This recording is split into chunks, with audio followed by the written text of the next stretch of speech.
We were also very proud yesterday to welcome the different leaders who came for the summit, and especially Prime Minister Modi and President Macron to come on the pavilion and discover the companies and speak with our companies. So as you see, through this week, the French AI delegation was actually more than what you are seeing on the pavilion. Altogether, it was about 100 French companies who came.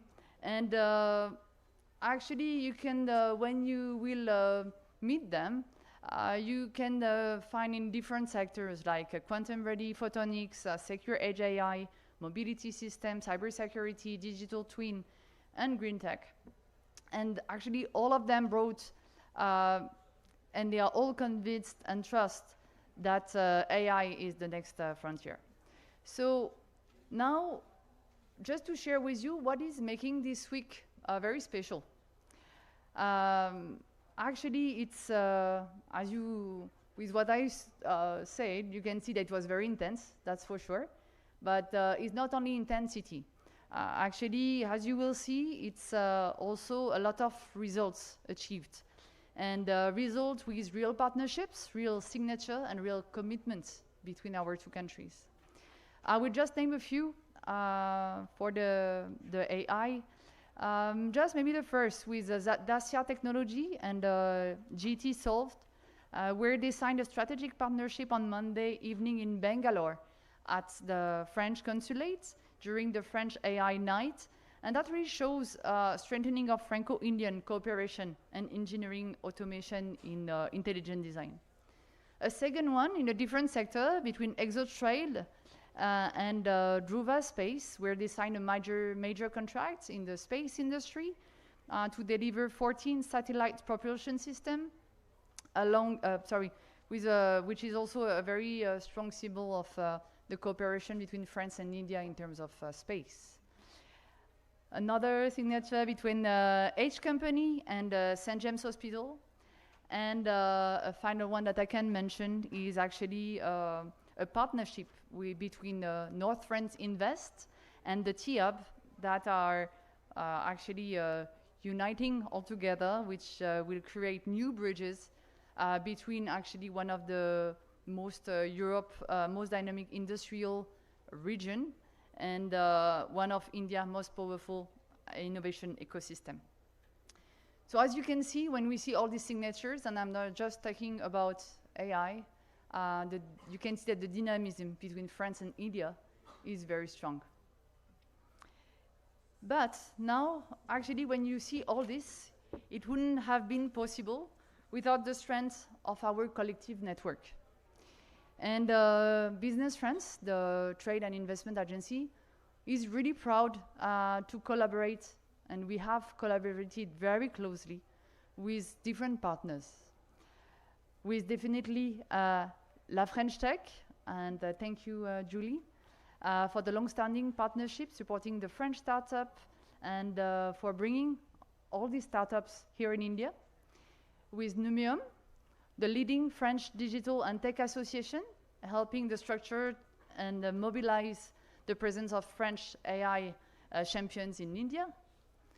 Also, some other partners, Yuja Advisory, Agios, but also the co-organizer of this event, this panel at the main summit, the Franco-Thai Chamber of Commerce, Indo-French Chamber of Commerce, IFCI.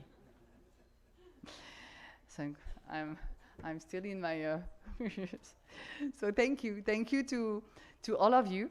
Now we are actually arriving to today's session, where we are gathering today most influential leaders shaping the future of AI. So I won't be long, but we are really honored to welcome Julie Huguet, Director of the Mission French Tech. Also Arun Sadesh, Associate Partner and Country Director for TNP Consultants. Neela Khan Vetakaram, Vice President and Global Business Head, Cloud, AI, and Edge from Tata Communication.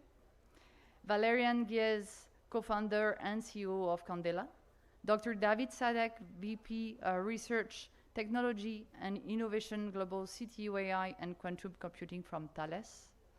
Sandeep Kumar Saxena, Chief Growth Officer from HCL Technologies. And finally, Tanuj Mittal, Senior Director, Customer Solution Experience from Dassault Systems.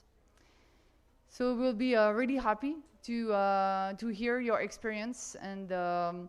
And before I conclude, just to thank also our partners, because you know this event has been possible thanks to them, our platinum sponsors, CMS CGM, Total, our gold sponsors, BNP Paribas, Capgemini, Schneider Electric, and the silver sponsor, MBDA. Again, thank you very much, all of you. Thank you to our co-organizer, IFKI, and I wish you a fruitful session. Maybe just before I end, also a big thanks to the teams, the different teams, Business France teams, but all the French team all together who worked like crazy to make this week possible. So thank you so much and have a great session.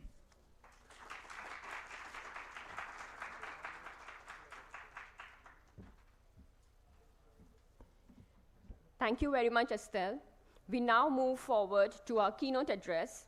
It is my pleasure to invite Ms. Julie Huget, Director, La French Tech. Julie leads one of the world's most dynamic innovation ecosystems, La French Tech, representing thousands of deep tech companies and scale-ups shaping Europe's technological leadership. Julie, over to you.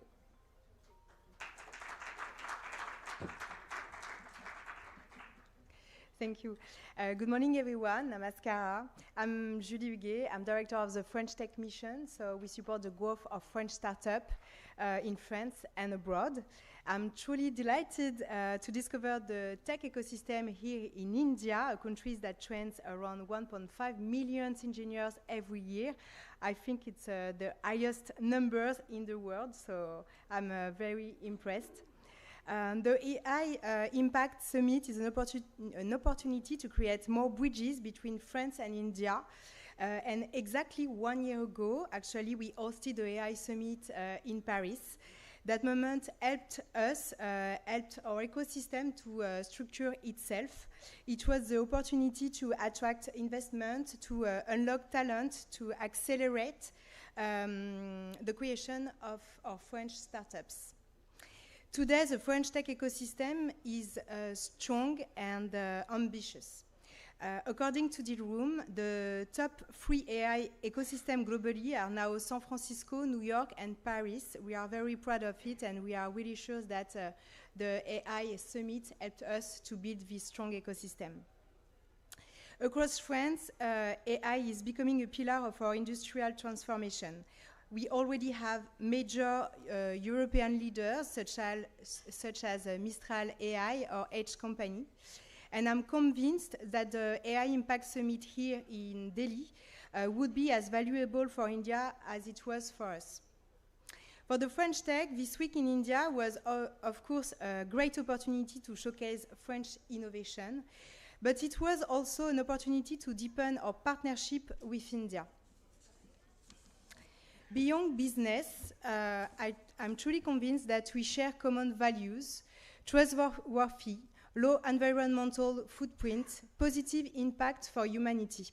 We support innovation when it reinforces our economies, of course, but also when it brings real progress for humanity. Innovation only makes sense when it serves the greatest number.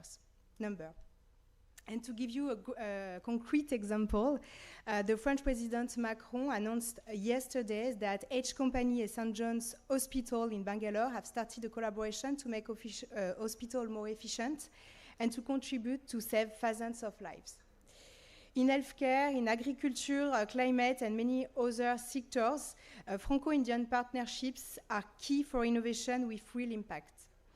This is why I was really happy the whole week to be here with outstanding French startups, companies already working with India, like Estelle told us a bit earlier, and others ready to build strong and strategic partnerships here.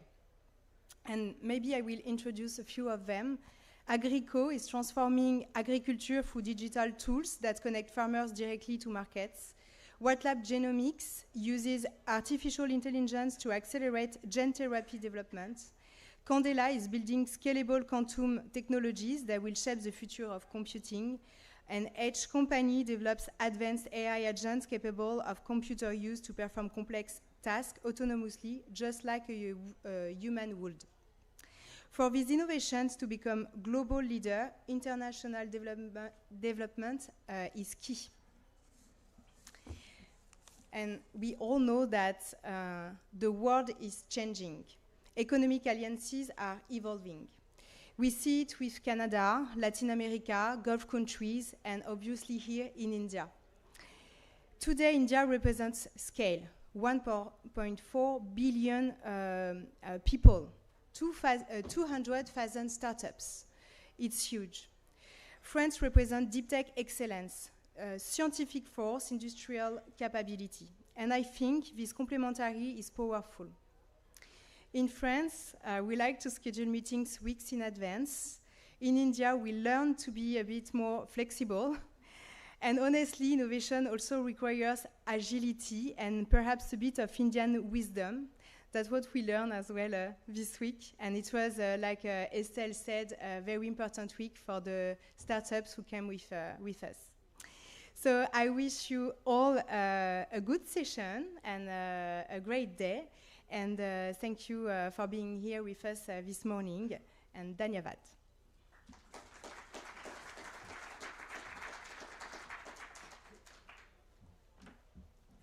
Thank you so much, Julie. We will now move to a high-level panel discussion where leaders from telecom, quantum, industrial AI, cloud infrastructure, and enterprise digital transformation will reflect on how our two countries can jointly accelerate trusted AI across sectors. I am pleased to introduce our moderator for this session, Mr. Arun Sardesh, Associate Partner and Country Director, TNP Consultants. Joining Arun on the panel are an exceptional group of leaders: Neelakanthan Venkataraman, Vice President and Global Business Head, Cloud, AI, and Edge, Tata Communications.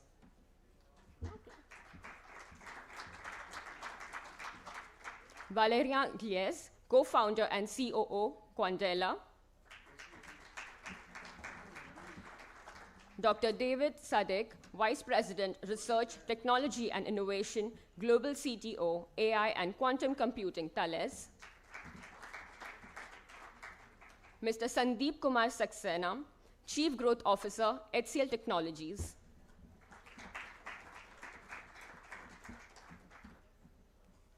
Tanuj Mittal, Senior Director, Customer Solution Experience, Dassault System. With that, ladies and gentlemen, it is my pleasure to hand over the session to our moderator. Arun, it's over to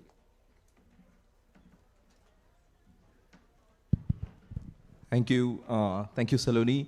Good morning, everyone. It's actually a pleasure and a privilege to be part of this summit and being a moderator to such an esteemed panel. I would like to start by thanking Business France, IFCI, and the AI Impact Summit organizers to giving us the opportunity to discuss something that is very important about trusted AI.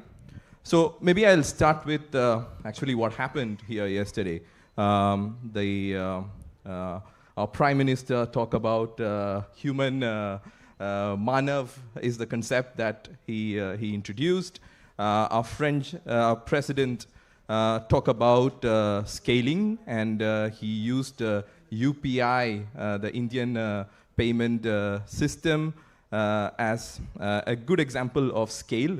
And if you really think about it, there is a large element of trust involved in it. The way that in India we accepted UPI means we trust it. And when we trust things, scale is possible. So usually when people talk about topics such as scale or, trust or safety, there's a bit of pessimism at times, talking about challenges. But in this particular session, I'd like to be more optimistic and present trust as the only way to scale. If you want the large corporations, the banks, the governments to adopt AI, they need to trust us. And only when these organizations adopt AI, we can really achieve scale. So that's the, I like to set the tone with that comment. And maybe, in the last 5 years, especially after COVID, we have facing changes quite rapidly, right? I mean, things are moving from one thing to another. We all started our career, and today we are talking about AI. So a lot of evolution in our lives as well. So I want to start from that point to introduce yourself, but also tell us the evolutions that you have gone through and how do you define trust. Maybe we'll start with you, Neil. Thank you. A very warm good morning to all of you, and thank you, Business France, for having me here. It's a pleasure to be here and talking to all of you, and hopefully we'll have a nice interaction. So personally, we've been, so just to introduce myself, I head cloud business for Tata.com, which includes your general purpose cloud, now AI cloud, edge, and dedicated private clouds for our enterprise customers. We are an international company. 80% still comes from India and 20% comes from outside of India. So we were, as part of our cloud business, we did have a large AI ML offering. And about 4 years back, when suddenly the transformer architecture came into the scene, we were, we didn't know about it at all, actually. I would reckon that we were like, we didn't know about it at all. And so when it came up, we thought, what is this new architecture which has come up and how it's going to impact? And OpenAI and ChatGPT came up. And then we started thinking how we're going to apply this to our businesses internally, and also how we're going to offer it as a service to our customers. So our journey has been a journey of learning a lot in the last 3 years. I would say all of us are learning, and it's been pretty fast-paced. It's been pretty steep in terms of technical. We had to, through the organizational levels, right, from the CEO to the bottommost, we had to do learning of what will it take for this new world to adopt GenAI, and how do we adopt GenAI within the company and outside and offer it to our customers. So tremendous scale of changes and the potential for innovation for our customers and for the company. So now we established an AI COE within the company about 3.5 years back. We had a lot of pilots which were going on within the company, and now they are into production.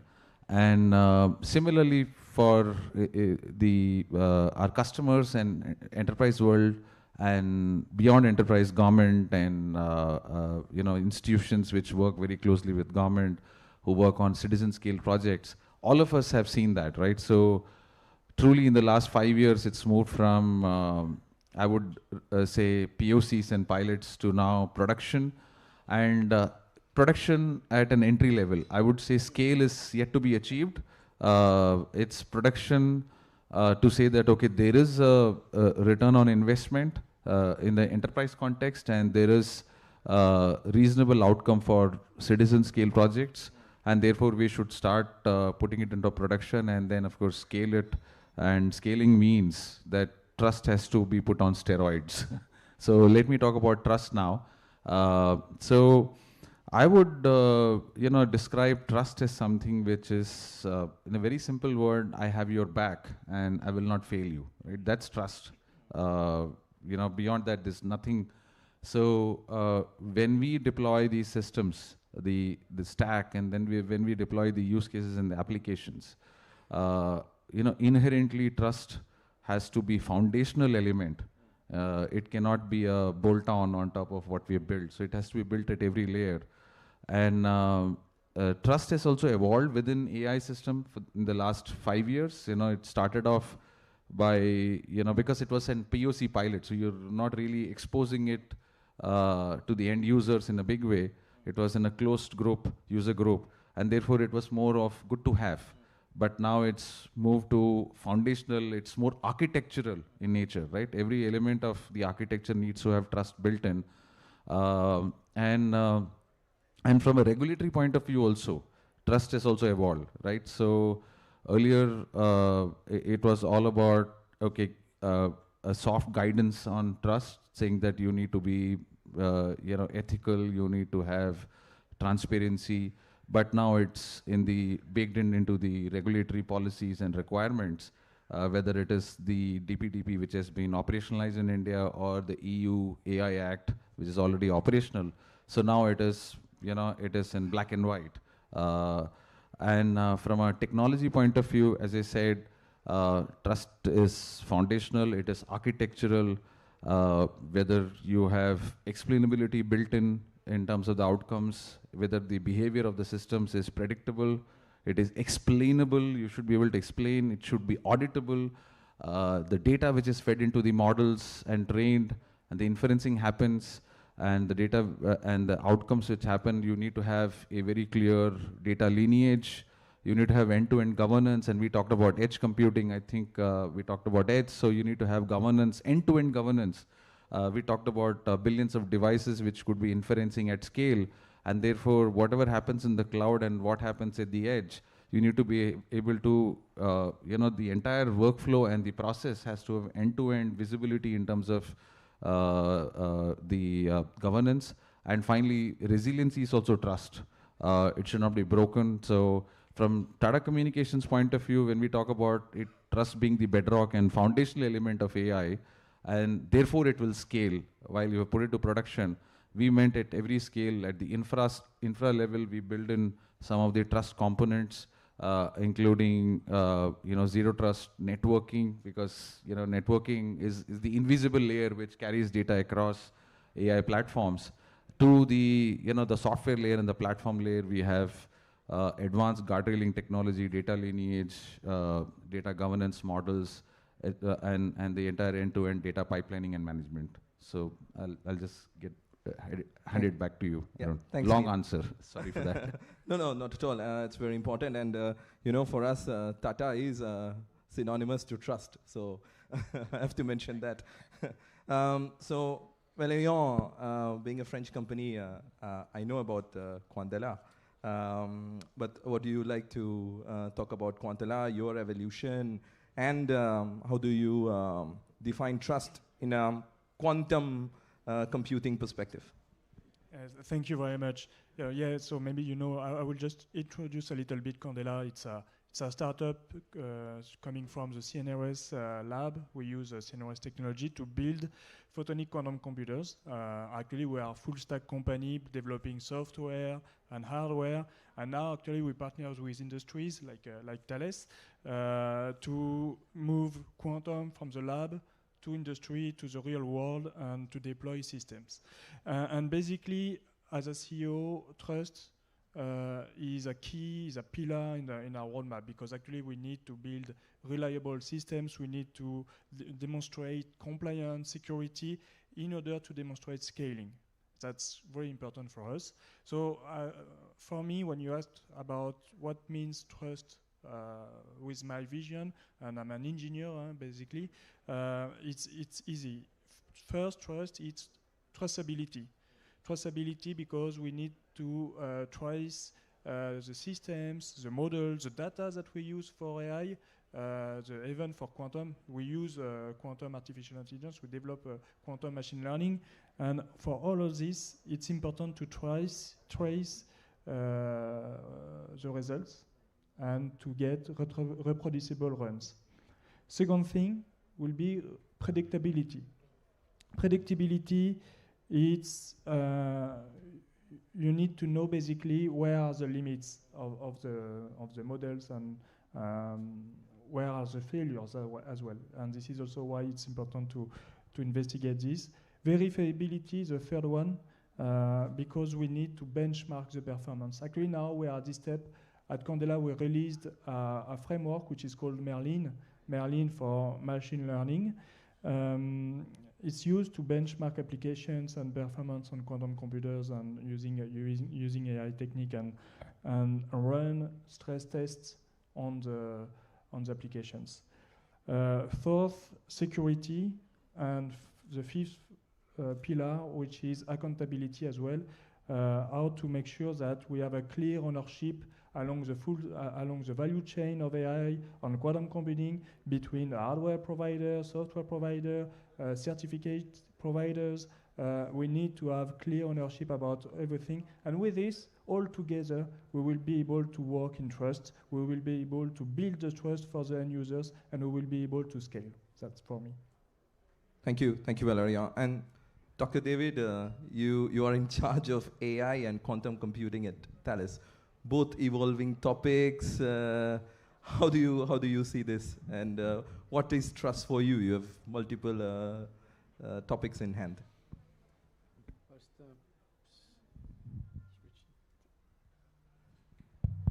Okay. So hello everyone, and thank you very much for having me with you today. I should say that when I started my career, my research career in AI, it was like 35 years ago now. What was important at that time is just build systems that are able to understand humans. And AI was a kind of discipline at that time. And so the measure we had for the success of an algorithm is whether it's brilliant or not.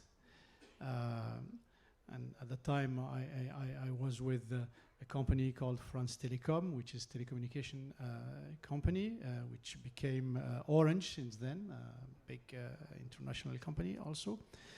And now, and we were very, I would say, forward-looking, because we demonstrated at that time the first conversational agents interacting in natural way and with speech with the human beings, to some point that I remember I had a whole page of the Wall Street Journal at that time, because it was something which was just very new, and but nothing, nothing in the ecosystem saying that it would generalize as fast as possible.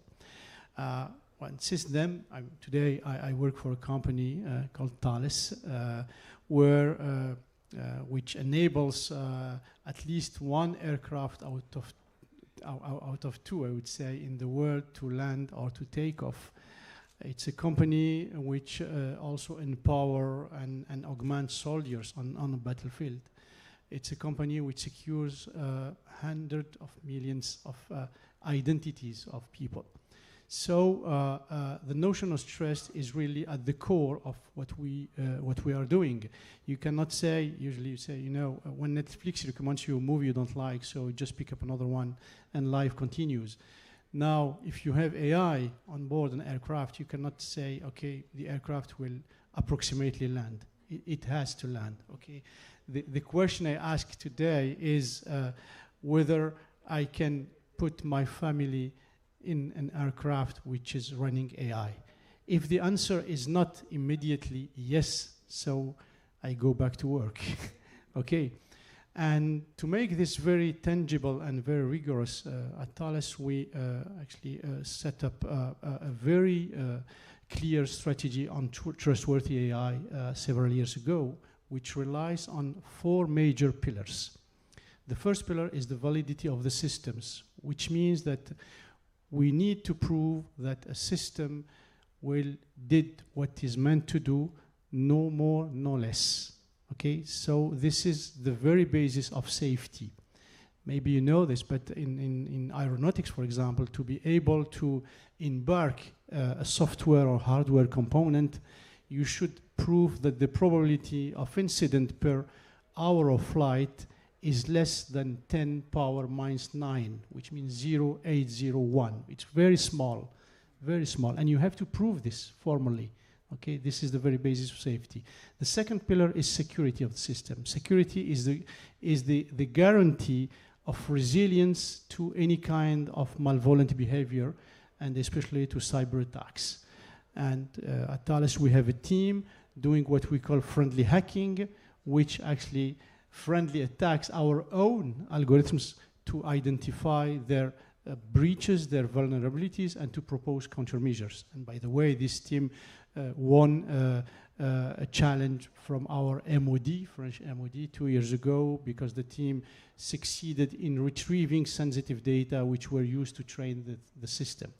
The third pillar is explainability of our system. So if you have a digital co-pilot in a cockpit recommending to a pilot to make a left in 45 miles, for example, so the pilot should be entitled to ask the question, why should I do that? Especially if she or he has had in mind to do something different. And the system should be able to answer because there is a threat, there is a thunderstorm, and not because the layer number 3 of the neural net was activated at 30%, okay? And finally, the fourth pillar, which is last but not least, is what we call responsibility. And responsibility actually is twofold. There is one stream which is the compliance of ethics principles, of laws, of regulation principles. As you know, in Europe we have this AI Act, and Thales also issued a digital ethics charter a few years ago, which comes in 10 commitments. Actually, we are really working to achieve. It's on our strategic roadmap and business roadmap now. And the second stream is about the carbon footprint and energy consuming. So we have teams working on frugal AI to minimize the volume of data which are used to train systems, for example. This is minimizing the footprint of the technology itself, AI technology. And we have also the complement of this is what we call AI for green, how to use AI to minimize the footprint of applications, like working on optimizing the trajectories of aircraft, for example, to minimize what we call the condensation trails, which are generated by the aircrafts. So just to conclude this first part, I would say that trust actually is not a label, it's not a promise, it's a proof. Things have to be proved in our business. Thank you. Thank you, David. Sandeep, coming to you, we are in the service industry. Our whole operation is built on relationship and trust. So how are you coping up with these new challenges of new technologies coming up? What's your take on this? Thank you. Thank you for inviting me here. So it's a very valid question. And I will not answer it in a very technical way because I'm sure all of you have covered all the aspects around technology, architecture, governance. So my name is Sandeep. Been in London for the last 24 years. And I'm moving to India next month to accelerate the India business. And of course, when I was managing the European business for HCL Tech. We're just about a $15 billion company providing services. And I took this job of Growth Markets 2, which is India, Middle East, Africa, France. It gave me a very different perspective because I'm managing about $1.5 billion business. And now here I come in a completely different world. And I started like a startup. So I built my own systems, which was based on AI. Like we say, before you preach anybody, you learn yourself. So I built all my systems today for Growth Markets 2, which is what I lead, is built on AI. So my inside sales engine, my business analytics, my forecasting, everything is based on AI. So I've reached from analytics to reasoning. I am hoping I will reach to predictability in some way because the agents are still not predictive. They are still reasoning, but that's where I started. So if you look at my business and every person in my sales team or my delivery teams is certified on AI. I myself started it. See, if you have to embrace AI, it starts from the top, starts from the leader. And we talked about trust. It starts from you. If you, as a leader, imbibe, there is no Excel sheet in my world. There is no PowerPoint in my world. You ask a question using voice, you get an answer on a dashboard. I can show you right here. Of course, I'll not tell you what is my forecast for this quarter. But you ask a question, you have it. You ask a question about a company, you get it in 2.5 minutes. And that is the power of AI.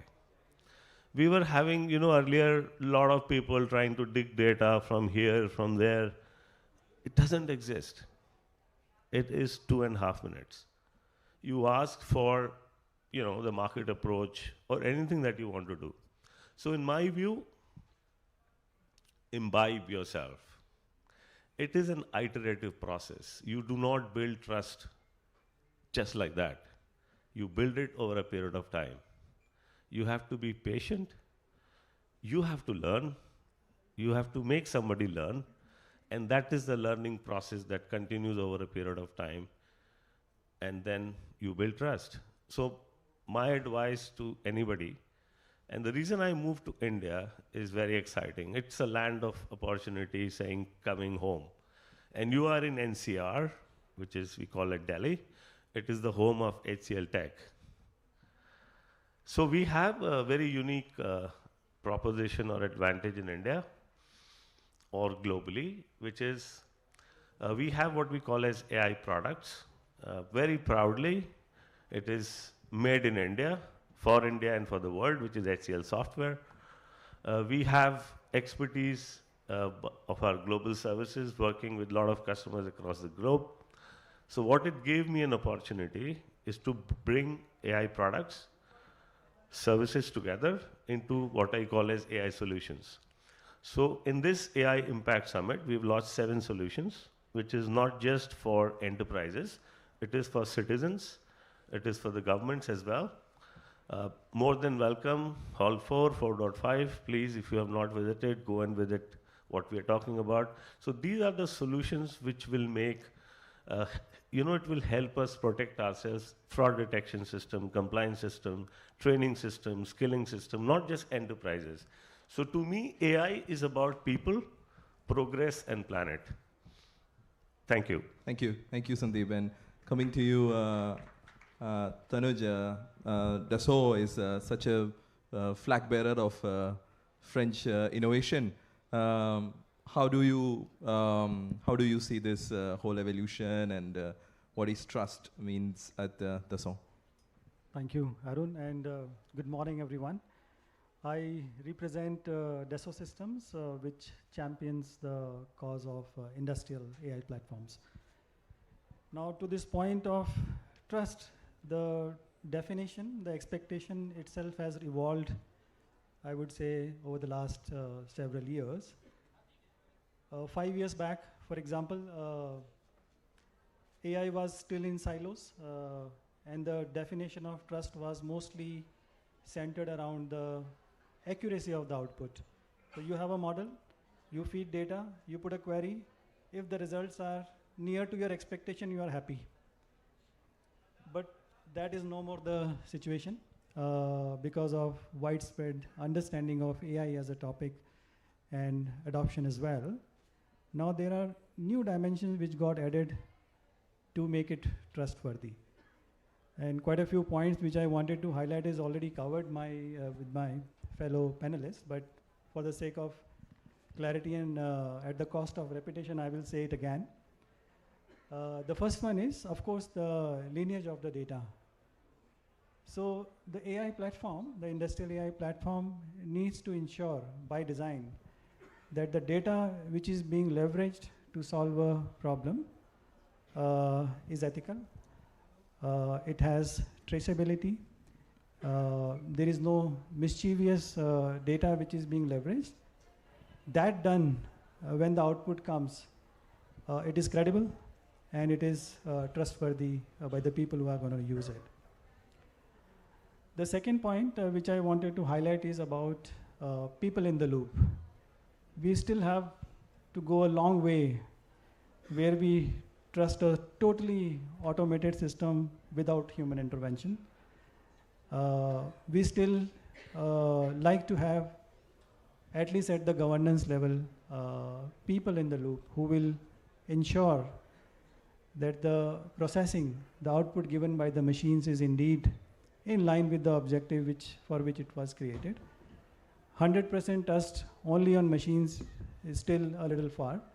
So people in the loop is definitely which build trust for all of us.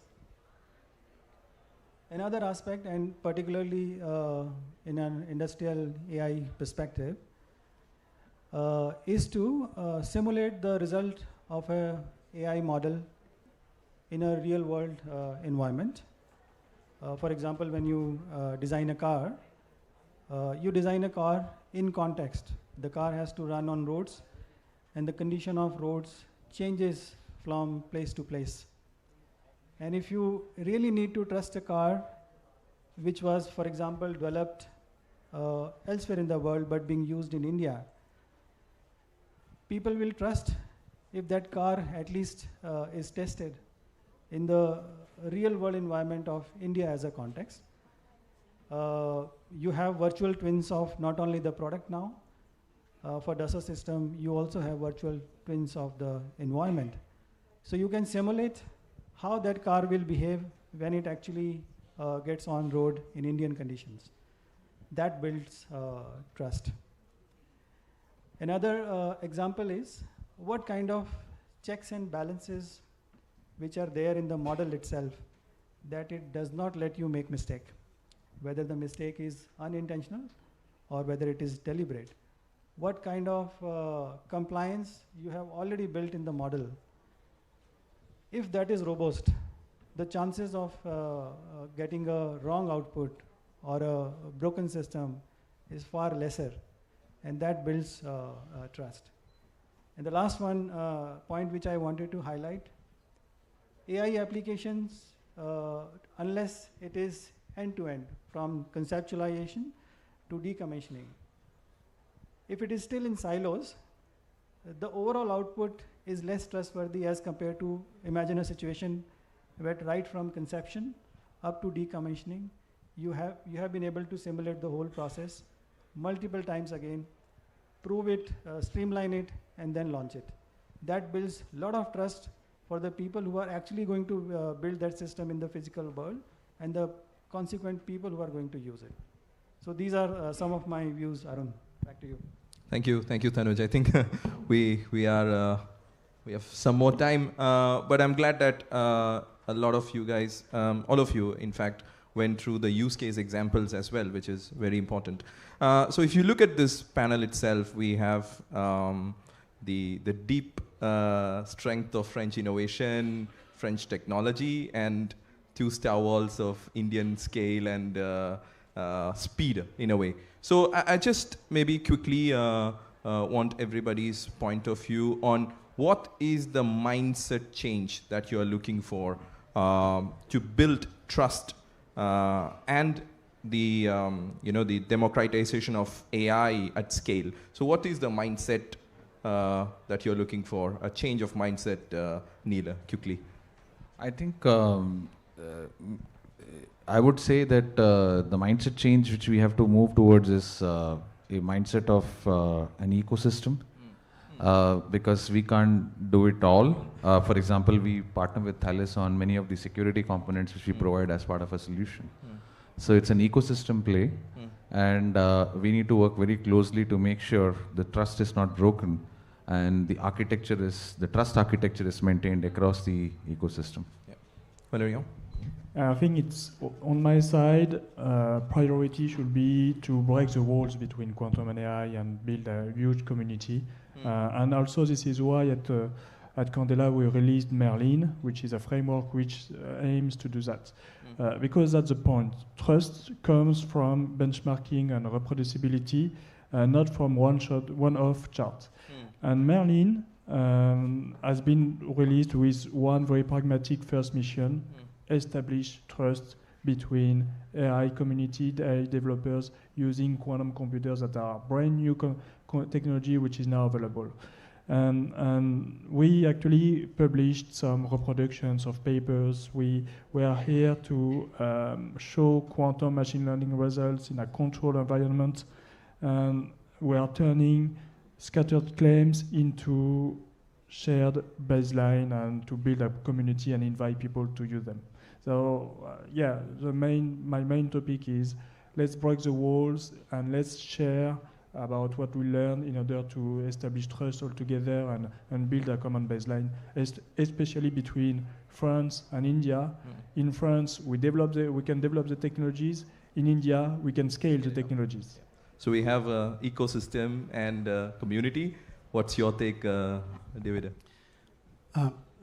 Well, I would say that in France we have spent like decades to build something which is really which is supposed to work in context where failure is forbidden. I mean, with companies as Thales, as Dassault, as Airbus, and it has taken us decades to do this. And so we are living in a world of certification, of regulation, of mathematics proofs. Okay, so trust has to be proved. This is very important. We cannot afford, as I said earlier, that just a declared trust. Say, okay, please trust us. When you deal with critical systems, you have to prove the trust. And I used to say that trust is gained by drop and is lost by bucket. So this is very important. And in India, India has been doing something equally extraordinary, I would say, in record time with this digital infrastructure for billion human scale, which is really extraordinary. And I think that the combination between depth and scale between France and India is really the very challenge here. And to keep trust within this challenge is probably the way to go to make people adopt AI at large scale. Okay. Thank you. Sandeep, for you? Just say one word. Yeah. Just be open-minded and learn to adopt change. Adaptability. Very simple. Yeah. There is nothing else.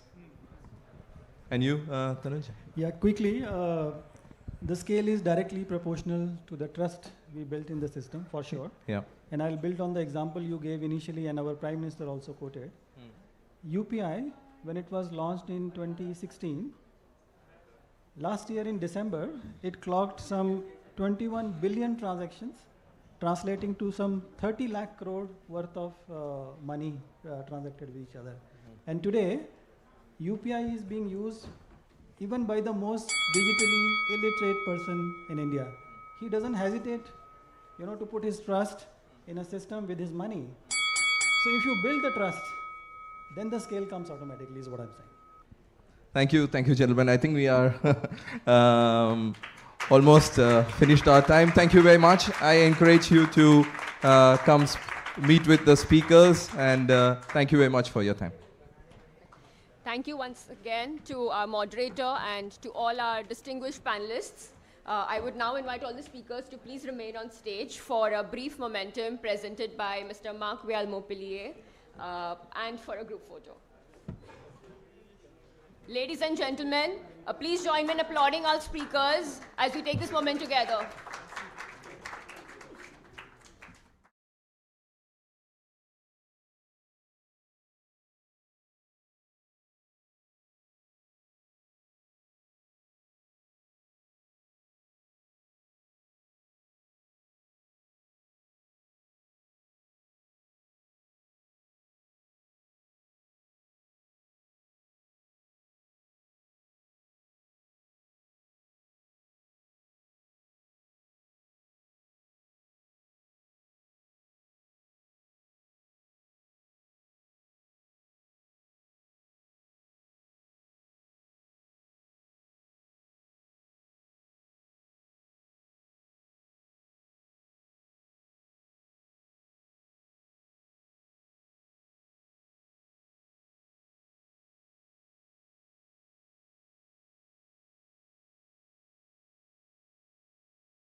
50 years. He was the founding director of the Robotics Institute at the Carnegie Mellon University, and he was instrumental in helping to create the Rajiv Gandhi University of Knowledge Technologies in India to cater to the educational needs of the low-income, gifted rural youth. He and Edward Foningham won the 1994 Turing Award, sometimes known as the Nobel Prize of Computer Science, for their exemplary work in the field of artificial intelligence. I now request Professor Raj Reddy to take the stage to deliver his keynote. Thank you so much.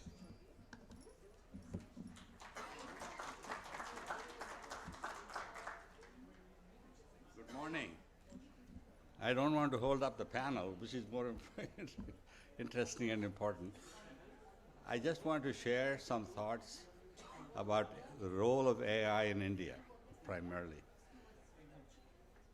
It looks like the world will spend over $1 trillion this year on AI, creating what is being called AGI, Artificial General Intelligence. I don't think we should spend even a penny on that because it'll get done by somebody else. What we should do is what I call multilingual AGI. We have 22 languages in this country. We don't speak the same language to each other. Whenever you go to someone else, when I come to Delhi, I can't speak any other language. When they speak to me in Hindi, I kind of go blank. But we are at a point that we can create a multilingual artificial general intelligence. And that's where we should put in our investments. And the issue is, what is multilingual artificial intelligence? I'll give you one slogan that probably is the most important part of this talk. In the future, anyone in India should be able to read any book, watch any movie, and talk to anyone in any language, independent of the producer and consumer. How will that happen? What does that have to happen? I don't know if you saw the movie Her, where there was a smartphone in your pocket. It was listening to you and using it to guide your discussion. I'm hoping we'll create user-friendly interfaces so that when I speak in Telugu, you can hear in Hindi. And when you speak in English, I can hear in my preferred language. And I think we are there. We can get there very quickly. And it's being done already. There are two startups in India called Sarvam and Bharat Gen. Both are trying to do it. My request is that we create a quantitative, measurable metrics that we have achieved this goal. What that means to me is, it's not enough, already, people will say, we already have multilingual intelligence, we have systems that will speak, and you can speak in one language, but it is not usable. It is not, especially if you're a person in a village and you don't even know where to begin. So the first issue is, how do we create a multilingual AGI, and how do we make sure that we have measurable progress? There's a statement, if you can't measure it, you can't improve it. We need to improve the existing models, and they will probably need more computation, more memory, and more bandwidth. 50 years ago, we created a thing called 3M computers, MIP, megabyte, and megapixel. Today, we should create a 3T computers, a terabyte of process memory, and teraflop of computational power and terabit bandwidth. That's where we should aim for. That means every one of us should have in our pocket an AI companion that actually has what we call foundation edge models. And they require not, right now, the many models that are on the edge are like 3 billion bytes or 9 billion bytes. We're off by a factor of 100. And we need to get there. And India can, kind of, where am I? How am I doing for time? Anyway, it used to be that there'll be a time thing here, but whenever it is time, tell me, I'll stop. Okay. So that's one. The second important point I want to make is people at the bottom of the pyramid. Most of the talks I've heard, most of the expectations assume you are AI enabled and you can actually make effective use of AI. I come from a little village. I guarantee you not one of them knows anything about computers or AI, and they simply are not going to benefit from this whole technology. So what we need to do is, just like the agricultural revolution of Swaminathan, we need to figure out a way how to get this technology to the people at the bottom of the pyramid.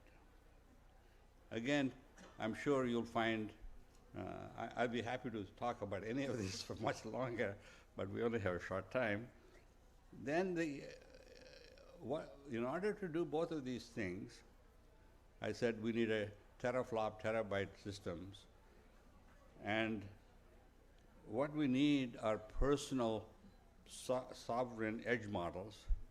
And currently, if you talk to anyone, they'll say, already we can have access to AI. It is not private. It is not, personal and secure.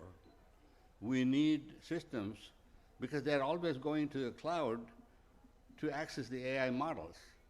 As soon as you do that, you have no privacy. In the future, we want systems which are personal, autonomic, cognitive assistants that are always on, always working, always learning. And that is the challenge of how to get there without, we have to cut it off from the grid. We cannot let it go to the grid because then it's no longer private. And so anyway, there's a whole set of issues of that kind.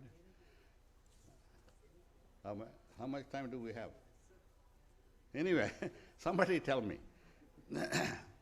There are 3 or 4 other topics we can talk about. One is, I had a child come and say, if AI is going to teach me and knows everything, why should I go to school? Yeah. And so the answer to that will take longer than 2 minutes, but I only have 2 minutes. But you can figure it out. But basically what we need to do is essentially teach the kid learning to learn using AI, have a dialogue.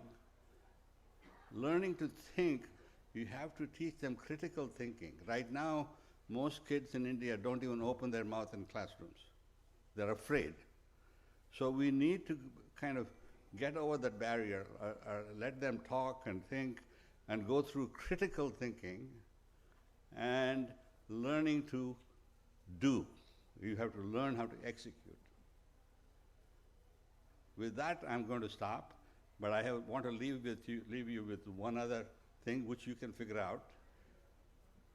One of the things I remember from Vedas is Om Shanti Shanti Shantihi. Peace at all costs.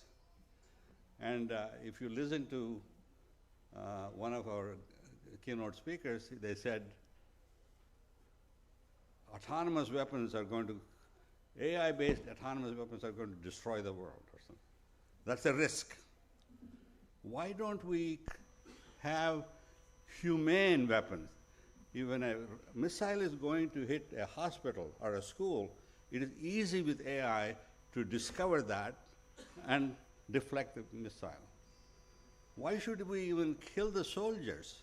They're innocent. They're just somebody recruited, and they're being bombed and killed. We should build weapons, humane weapons, that will disable them rather than destroy them. There are lots of very interesting issues of this kind we need to talk about. Thank you.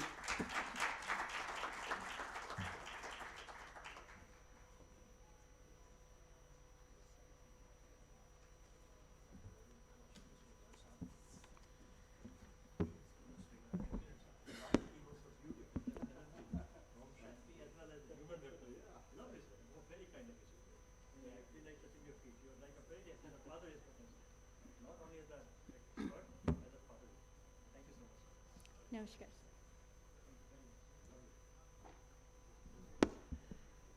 A very good morning, ladies and gentlemen.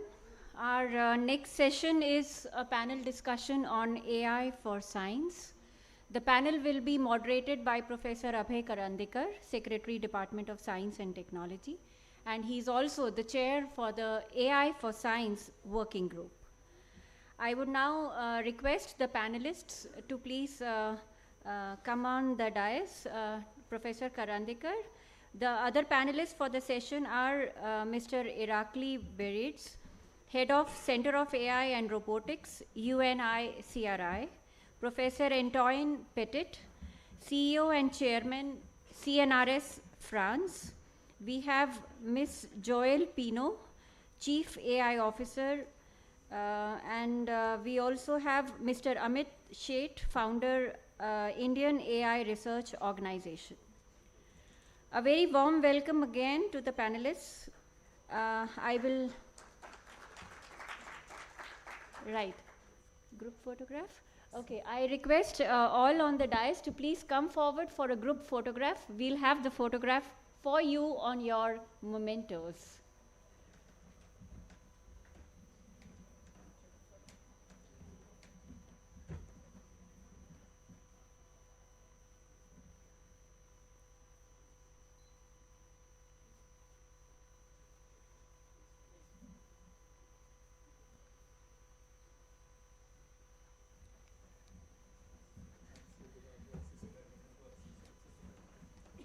Thank you, panelists. Thank you, Professor Karandikar. I now hand it over to our moderator, Professor Abhay Karandikar, Secretary, Department of Science and Technology, to carry forward the panel discussion. Sir, over to you.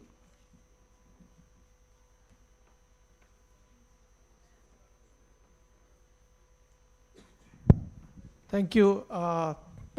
Thank you, Ekta. So, distinguished panelists, we have a very distinguished panelists today on the panel, colleagues and all the members of the global scientific community. It is my pleasure to welcome you to this panel on AI for science, and we consider it to be a very core pillar of our vision for this India AI Impact Summit. And as today we stand at the threshold of a new research paradigm, our goal is not just to witness the AI revolution, but to steer it towards a more equitable, inclusive, and transparent future. In the today's AI world, we are moving beyond traditional methods where AI-driven models and automated experimentations have a potential to compress the decades of research into months. And the rapid advances of these technologies, however, has not been so far equitably distributed, and that is one challenge. Many regions still face the significant barriers, but still the realm of possibility for using AI for scientific discovery continues to have a lot of excitements. Today we are joined by leaders who represent the entire spectrum of scientific innovations, policymakers, institution builders, and from the governance and national research ecosystem. I look forward to the panelists' insights on, what are the exciting possibilities in AI for science and how we can bridge the digital divide and build a genuinely reciprocal global scientific ecosystem.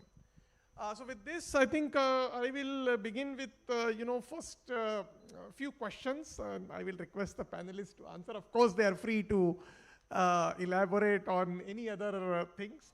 And then I think we will open this floor to the audience for the introduction. So let me begin with, Dr. Amit on the far end.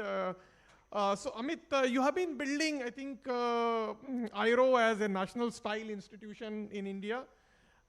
If you can just tell, how can this model help overcome the specific barriers that we have identified in this region, such as inadequate compute and fragmented data sets.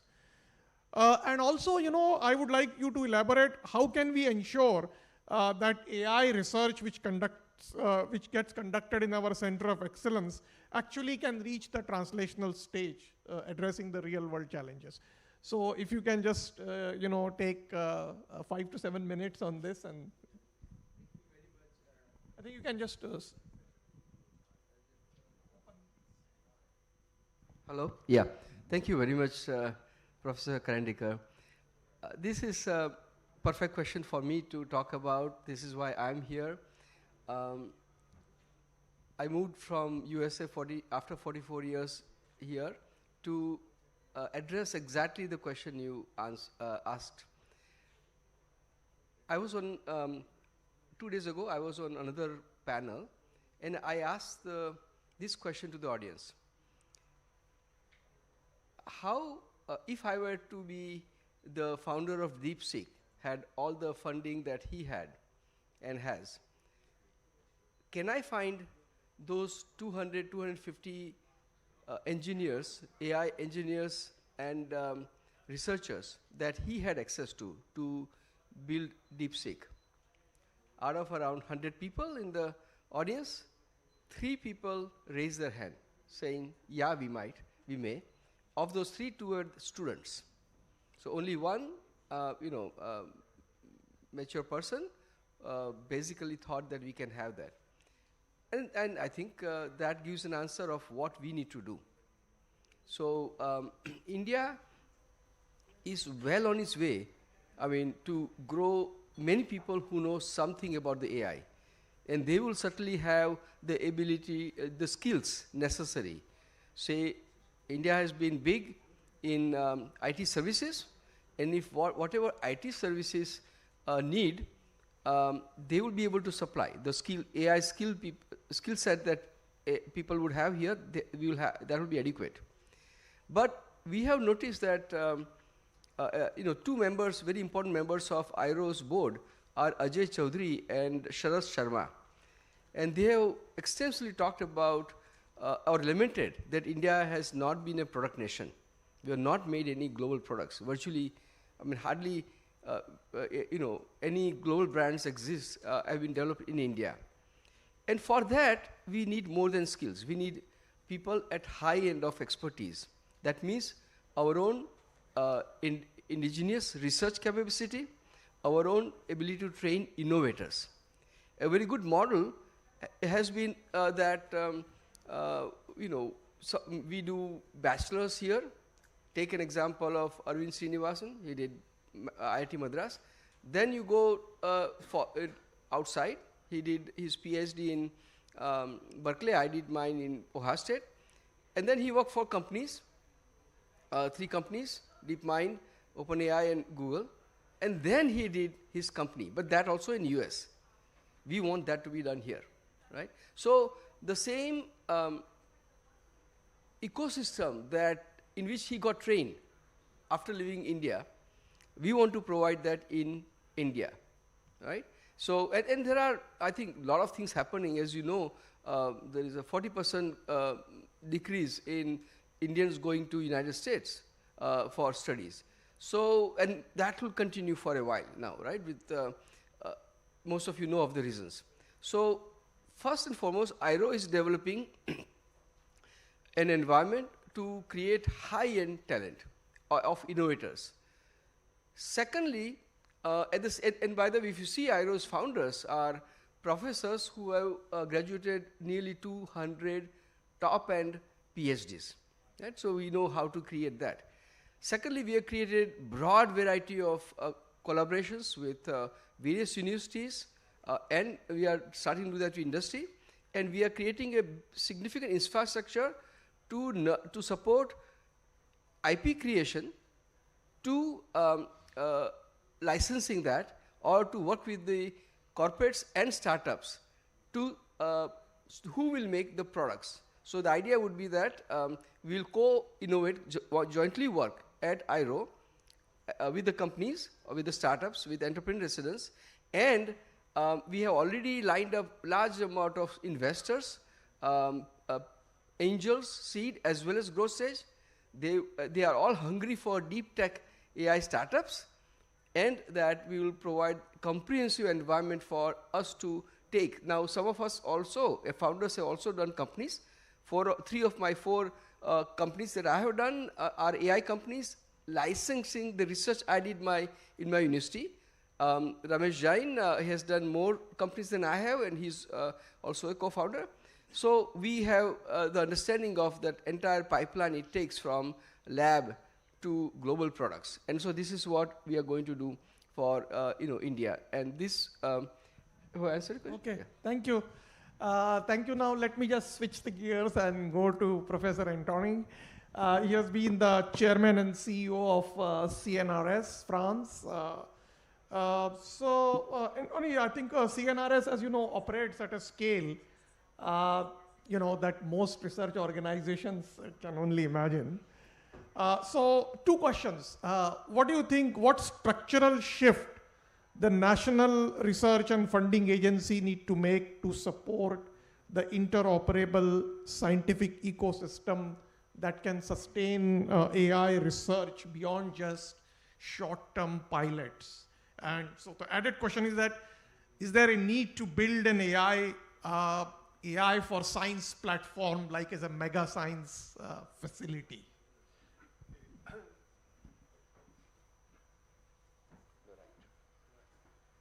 So thanks for this invitation. Yes, 2 words about CNRS. CNRS in French means Centre National de la Recherche Scientifique, and probably you don't need an AI translator to understand that it means National Center for Scientific Research. And it's true that we're a big institution. We employ more than 35,000 people, among which 30,000 scientists, and we cover all fields of science. And clearly, AI opened a new era in science, in some sense, because AI is not only an accelerator of existing techniques, it forces us to imagine new ways to do science. Just to illustrate this, if you look at material sciences, what I will see is roughly, before you define a new materials and then you studied the properties of these materials. Now you say, I would like to have a material with such properties, and then thanks to AI, you will build the material with high probability that he will verify these properties. So in some sense, you see it's not at all an acceleration, it's a reverse in some sense of a way to do science. And this opens a new era in which you need really to have talents, of course, but you have also to need cooperations between different sciences. And that's probably a challenge for an old institution, if I may, like CNRS. We were organized classically in science. We cover all sciences, including humanity and social sciences. But you see that with AI, you need really new ways to cooperate between scientists. And this means that, as usual, the key point is talents. And it means that we have to build ways to push people to interact, and that's why we created some years ago a virtual center called AI for Science, Science for AI. And we have to create some kind of a virtual loop between, in some sense, producer of AI, mathematicians, computer scientists, and consumers of AI, which can come from every discipline.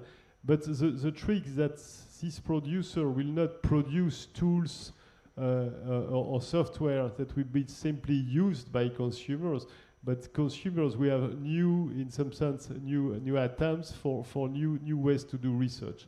And that's clearly something we try to do.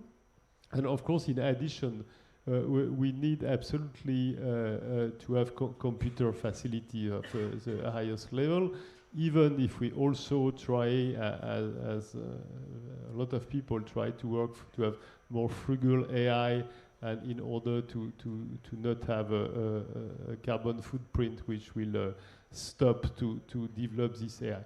And so that's clearly a challenge for a center like CNRS, but I know that it is a challenge all over the world. And probably a key point is to really start from scientific use cases in order to, as I said, to rethink the way to do science. So do we need to have a platform for that? I don't know. We clearly need to have cooperations. That's absolutely key. CNRS, we have a long tradition of cooperation with India and with DST in particular. And clearly, from my point of view, the way I feel India approach AI in a very, very pragmatic way can be an example for us. You really try to apply AI for your citizens. And in some sense, for science, I think that the process should be the same. We should start from very pragmatic scientific questions in different fields, and to see, thanks once again to cooperation between data scientists, computer scientists, mathematicians, and colleagues from the other fields, how we can apply AI. But also, and for science, AI for science has also some risk. In particular, you can produce a lot of papers thanks to AI, and it's not clear whether these papers were right or not. And in some sense, we can lose all our time by producing false paper by AI and then referring these papers also by AI. And that's a difficulty we all face. I think that none of us has a solution right today. But it's clearly also an issue. But be optimistic and let us think that AI for science once again will allow us to make progress and to discover also new results, but also new ways to access to these results. And in particular, there are right now fascinating applications of AI to mathematics. A bit frightened in some sense, because the new results have been obtained in mathematics without the help of any human. And does it mean that AI will replace scientists? I don't think so.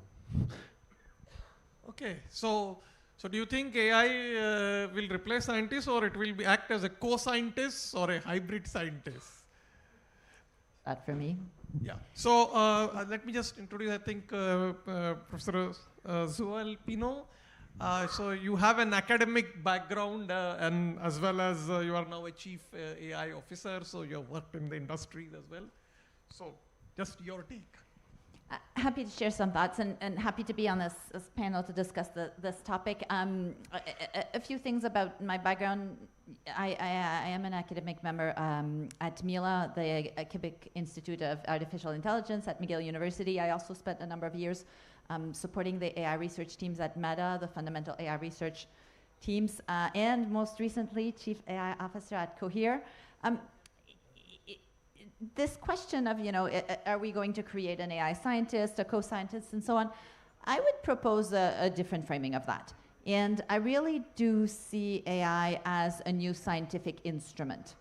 And so if you look back to some number of years, when suddenly we had computation and the ability to produce numerical computation, it completely changed what you could do, not in one field of science, but across all of the sciences.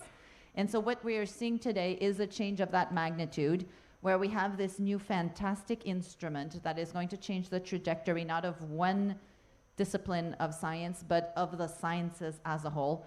Why do I call it an instrument rather than a scientist? Is because what years of being an advisor to early career researchers has taught me is that the hardest thing in science often is asking the right question at the right time in the right way. And so as much as there's been some impressive results in terms of mathematics recently, and as well as other fields, it starts with a question. And we can use AI to ideate around a topic and to explore and do discovery, all of these things, but there's usually an intent that starts the process of science.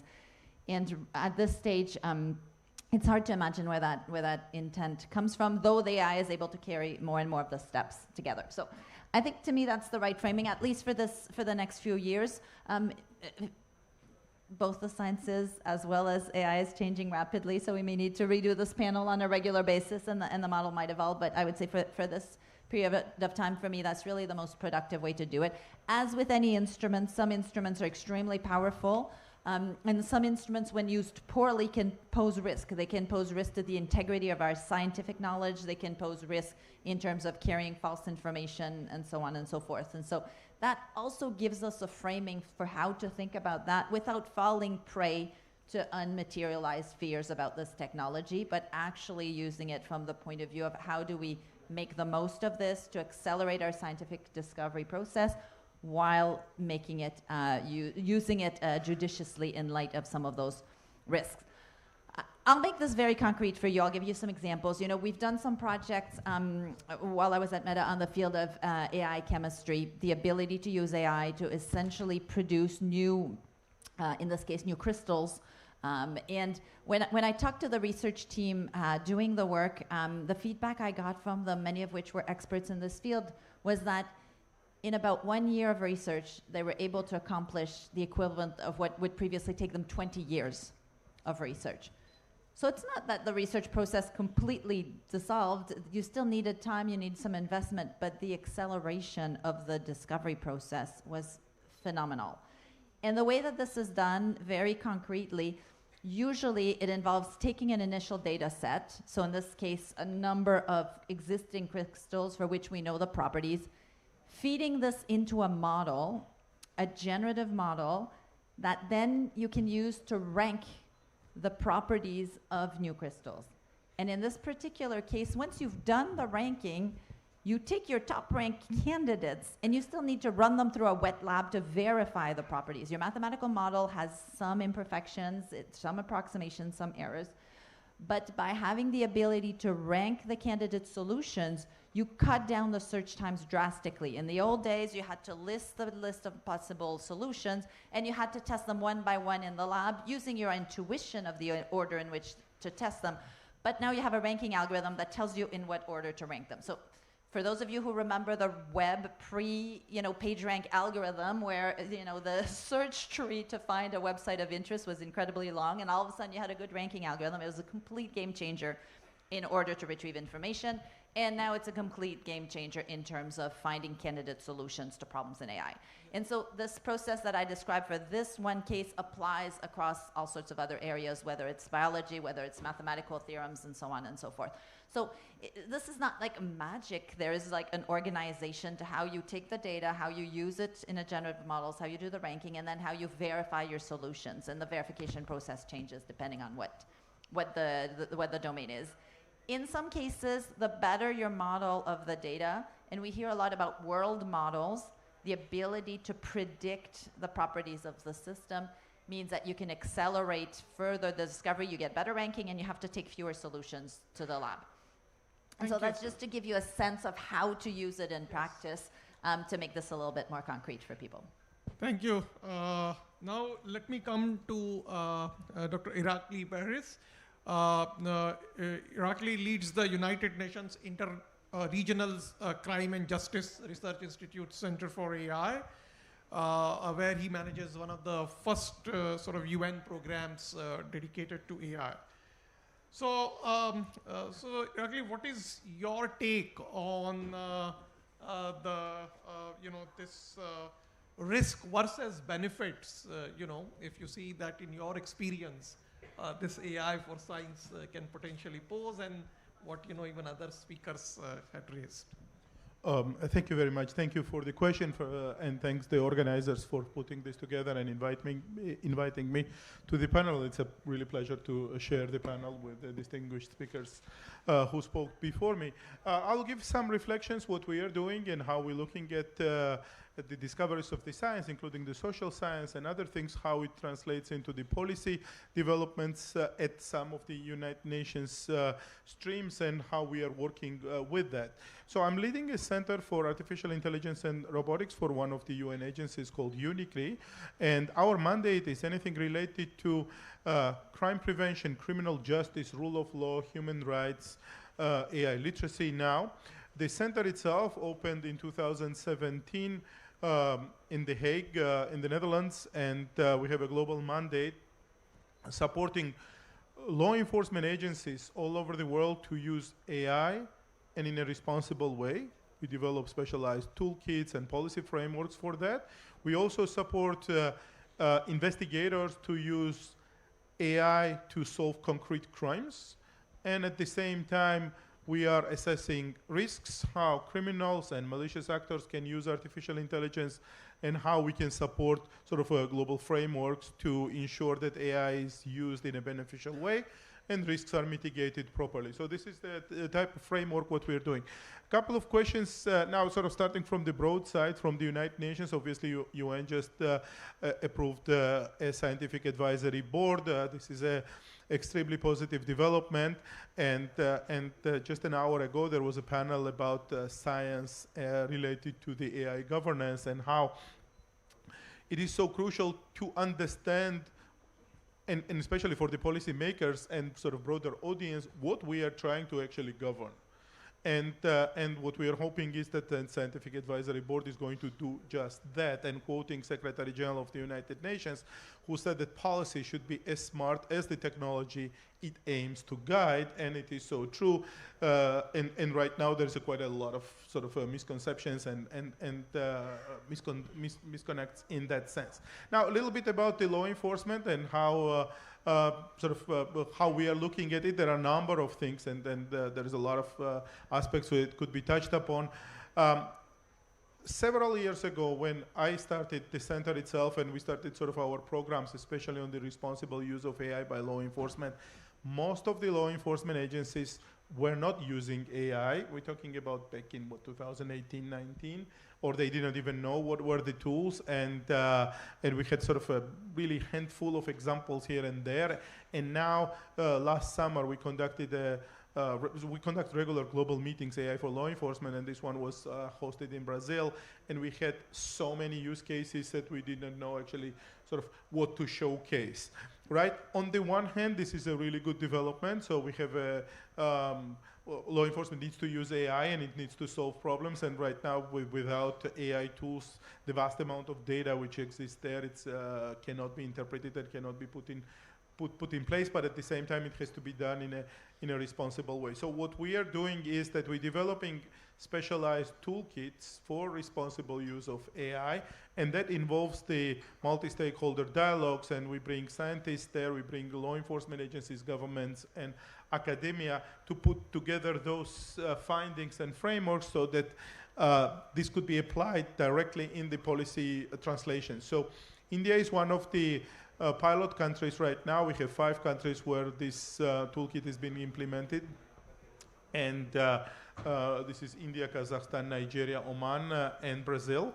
A couple of days ago, we had a meeting at the Central Bureau of Investigation, and we understood that there's a lot of progress already made in the implementation of this particular project. At the same time, we have launched a rather sort of a scientific project on how to ensure that public trusts use of AI by law enforcement. And in a few weeks, we're going to issue policy recommendations and the report which comes out of it, which is, again, a very crucial form of the governance of AI in that particular field, where AI is being used by law enforcement, but public has a fear to it and has a misunderstanding, perhaps, or right understanding on how it is being used and applied in reality. So all of this stuff is being happening there. Thank you. Thank you all the panelists. I think before we just open, I just had one quick questions to, not in any order, but just to Dr. Pino, I had this question to you, since you made a very important point of AI to be looked as an instrument. Now, you know, one question I had is that there is this reproducibility crisis in science, you know. So what do you think? Do you need any standard or any methodology so that, you know, AI generated discoveries are considered, you know, as real or as reliable as, you know?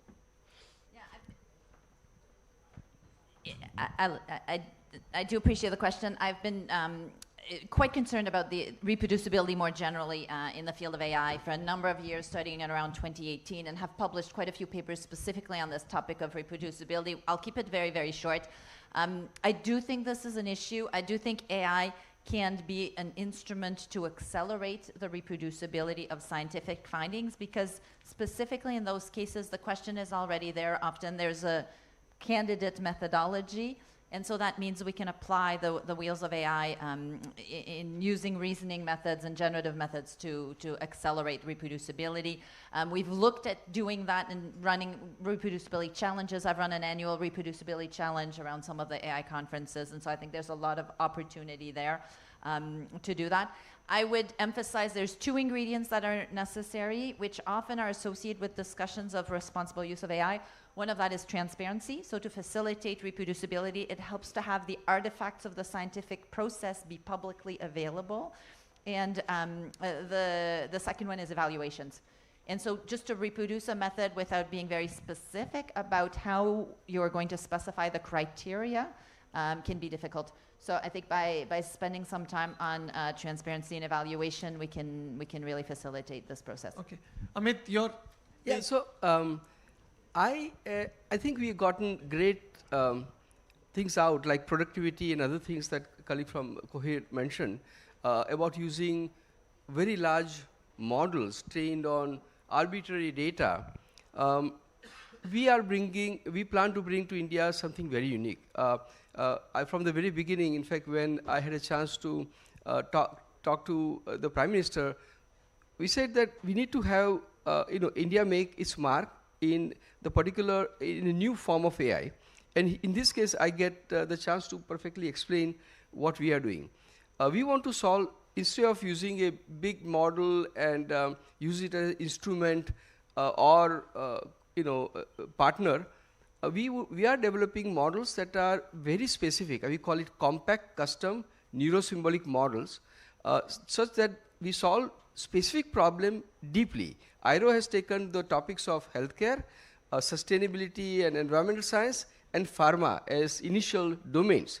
And recently in pharma, there's a company called Benevolent AI, and they had a FDA approval of a new drug, rheumatoid arthritis drug, where it was developed by use of knowledge graph and deep learning, right? So Amit, can you just wind up in? Yeah. So in our case, we want to create specific model for specific problem solving, and train neurosymbolic means that we can make the models explainable, safe, aligned, grounded, with deeper reasoning options and planning and so on and so forth. And so I think this is an alternative model for AI that is likely to come up and would solve the problems deeply, very specifically, with high value. Okay. Noni, just quickly, I just wanted to ask you this question, that what do you think that AI for science can act as a bridge to solve problems in some of the priority sectors like climate resilience or agriculture or energy, particularly for countries which have a limited experimental facility? I have 2 hours, right? Yes. No, clearly, as I said before, AI will play a key role in particular because by its ability to treat a huge amount of data. I said before that Ceneris were also a consumer of AI. If I look at the domains who produce the most amount of data, it's not at all mathematics, computer science. It's particle physics and astronomy, and they need new techniques based on AI to treat properly this data. But coming back to North-South relation, as you said, I'm convinced that we need cooperations. We live at a period where sovereignty becomes a buzzword, but sovereignty does not mean, from my point of view, isolation. We need to collaborate. We need to share. We need to develop open science and open software. And clearly this is not in opposition with the will of sovereignty. And clearly, to be brief, I think that we need to start from use case, either use case coming from civil society or use case coming from science. And we as developed countries, we do not have. As you know, France has a history with Africa, which is particular, and during a long time, we tried to explain to African people what they need. And now we have understood, at least I hope, that the main point is to understand what are their needs and to try to develop cooperation in order to fill these needs. So thank you. Actually, you made an important point of the responsible AI. What do you think, that's about the shared global ethics, for the AI, that AI-driven scientific breakthroughs are governed by some kind of a shared ethical framework?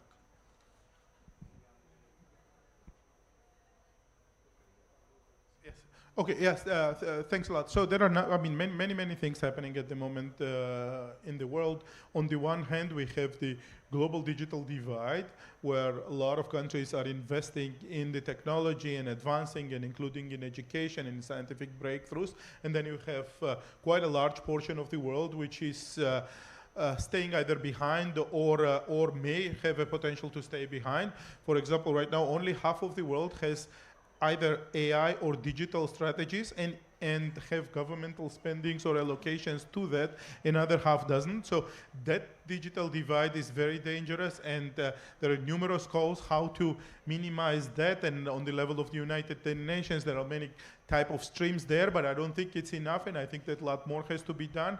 And hopefully the scientific breakthroughs through the AI and some shared platforms and some shared collaboration that can be bridged, and this could be benefited. And when you see the title of this AI Impact Summit, I cannot share it more or cannot resonate more that welfare of all, happiness for all. AI should certainly benefit all and not selected few. And I think that summits like this and hosting a summit in Global South should give a renewed impetus for doing all of that. Thank you very much. Thank you very much. Now, since we are running out of time, we just have a time for 2 quick questions. So we can take from here. Just, please go ahead. So my question is to Dr. Pino and Professor Shade. I work at the intersection of AI and synthetic biology. Google DeepMind released AlphaFold, which won the Nobel Prize. 10 days ago, they announced AlphaFold 4 for drug discovery, and they have chosen to keep the model private. Right? So it's very interesting that the fundamental model in fundamental science was released in public domain, but the one which has commercial applications in drug discovery, Google has chosen to keep private. My question is, do you see this as a trend where the scientific foundation models, as far as they relate to fundamental science, will be released in open source, but if they are fine-tuned for commercial applications, they will be kept private? Do you see this as a trend, and what do we do about that, Professor Sheth, in India? Of course, I can't speak to DeepMind's strategy. That belongs to them. I've been in deep disagreement about their open sourcing strategy for many years, respectfully so. I do think that the circulation of scientific assets and ideas is absolutely for the benefit of all. I will say it is possible to go against that trend. I was, in 2023, responsible for a language model called Llama. At the time, all of the industry was against open sourcing large language models. We went against that. We open sourced the Llama 1 model, Llama 2, Llama 3. Today, we're looking at over 3 billion downloads of this family of models. It's possible to see disturbances to those trends. And I think specifically in the field of scientific research, there's so much more to be gained by sharing assets and sharing ideas than keeping it closed. But that takes courage, that takes going against the grain, and it takes vision. I just brief, I think. Yeah, I want to express deep admiration for that effort and trend that you started in making open source model. India has to develop its own model. So we just had a whole day yesterday with the pharma industry. They are our partners. And with the access to information they can provide, guidance they can provide, data they can provide, we will develop our own model for drug discovery. We are ourselves developing a very large pharma knowledge graph. We have already developed a good one, decent one now. And we will be training our own model with deep pharma drug related knowledge and create our version. Thank you. So just one last question we'll have in the end. Just be brief, I think 30 seconds, and then I will have one of the panelists to answer another 40 seconds. My question is... Yeah, go ahead. Yeah, my question is there any government guidelines for responsible global AI? You want to answer this? Right. There are numerous guidelines on the responsible use of AI in many different domains. From our side, the sort of angle of the UN where I'm working, we did develop guidelines, and not only guidelines, but practical framework on the responsible use of AI in law enforcement, and law enforcement is one of the probably most sensitive applications of artificial intelligence.